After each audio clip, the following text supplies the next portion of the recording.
Meskipun kalau kita lihat pada perdagangan kemarin rupiah sempat menguat tipis di level 15.500, tapi kalau kita lihat secara tren dari awal tahun tampaknya rupiah terus mengalami tekanan, melemah 5 hari beruntun. Sebetulnya sentimen apa sih yang membuat rupiah seakan cukup melemah begitu dibandingkan dengan pergerakan IHSG? Baik, Mbak Sasa.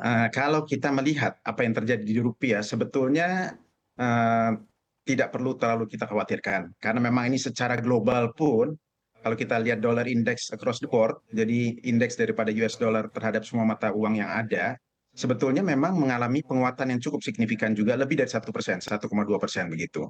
Jadi kalau kita melihat di awal-awal misalnya rupiah mengalami depresiasi, itu sebetulnya inline dengan apa yang terjadi di dollar index.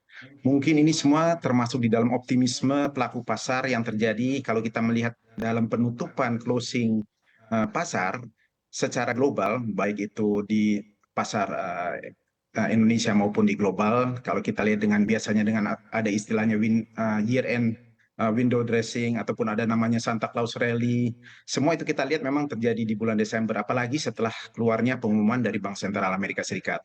Sehingga akhirnya memang di mana terjadi penguatan yang cukup signifikan, akhirnya kita masuk di tahun yang baru, biasa memang dengan memang masih dengan pasar dalam konsolidasi ataupun wait and see, biasanya pasar akan melihat dulu kemana arah pergerakan yang akan terjadi. Akhirnya mungkin karena itu kita melihat di awal-awal pekan perdagangan memang terjadi sedikit koreksi terhadap apa yang kita lihat dari penutupan di tahun 2023. Jadi sebetulnya ini suatu hal yang wajar. Memang sementara ini belum banyak data yang akan masuk, mungkin baru yang akan datang adalah inflasi yang akan kita lihat di hari esok. Tetapi data-data lain memang masih boleh dibilang belum terlalu signifikan impact-nya terhadap currency across the board. Mungkin itu yang kita lihat dari tempat trading. Terima kasih. Oke, jadi pelemahannya tidak perlu dikhawatirkan karena ini merupakan pelemahan yang cukup wajar gitu ya, karena sudah cukup menguat sejak akhir tahun lalu. Saya akan ke Pak Mika.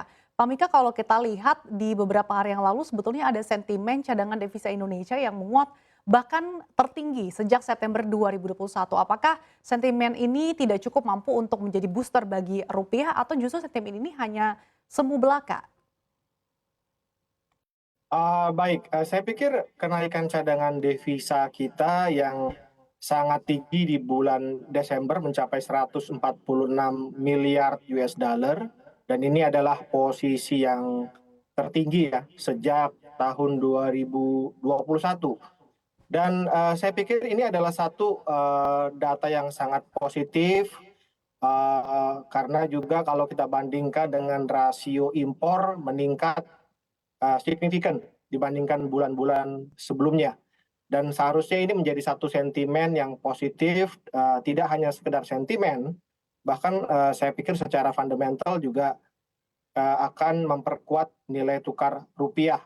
Saya pikir, arah, eee, penguatan rupiah, kemudian mata uang global terhadap US dollar itu masih terus berlangsung. Ini, karena ekspektasi turunnya tingkat suku bunga di Amerika Serikat karena, di sana tekanan inflasi sudah semakin terkendali. Oke, saya akan kembali ke Pak Birger. Pak Birger melihat sentimen yang ada di US termasuk yield obligasi Amerika Serikat yang ternyata kembali ke level 4%, ditambah lagi dengan baru-baru ini ada rilis defisit perdagangan negeri paman Sam yang secara tidak terduga menyempit pada November 2023. Sejauh mana hal ini memberikan impact bagi pergerakan rupiah? Baik Mbak Sasa, memang kalau kita melihat apa yang terjadi pergerakan di awal tahun, sebetulnya itu semuanya merupakan koreksi seperti yang tadi kami sampaikan, karena memang penutupan closing di akhir tahun 2023. Tetapi sekali lagi kita tidak perlu khawatirkan karena memang beberapa data yang penting masih harus kita nantikan.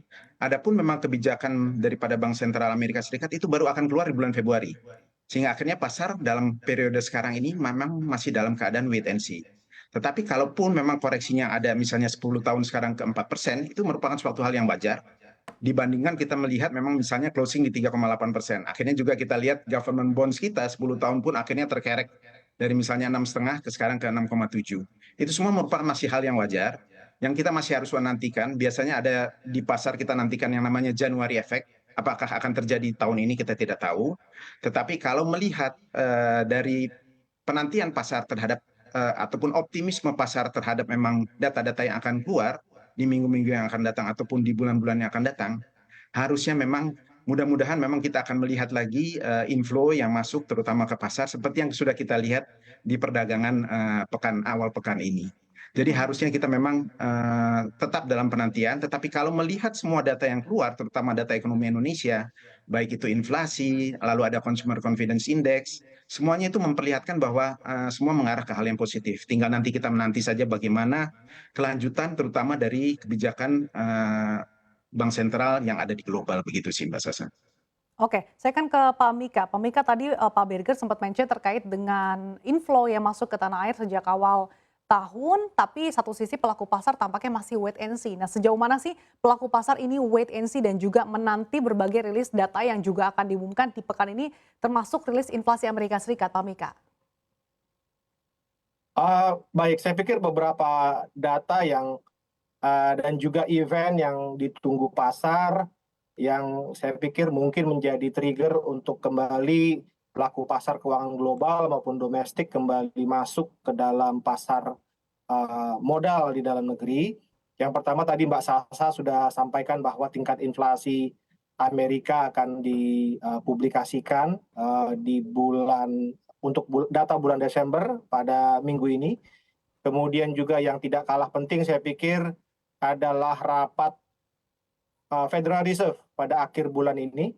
Kemudian juga kalau kita kembali ke data di dalam negeri yang saya pikir menjadi trigger point adalah penyelenggaraan Pilpres di pertengahan Februari. Saya pikir 3 data ekonomi dan event tersebut yang akan menjadi trigger bagi pelaku pasar untuk kembali masuk ke dalam pasar modal di dalam negeri.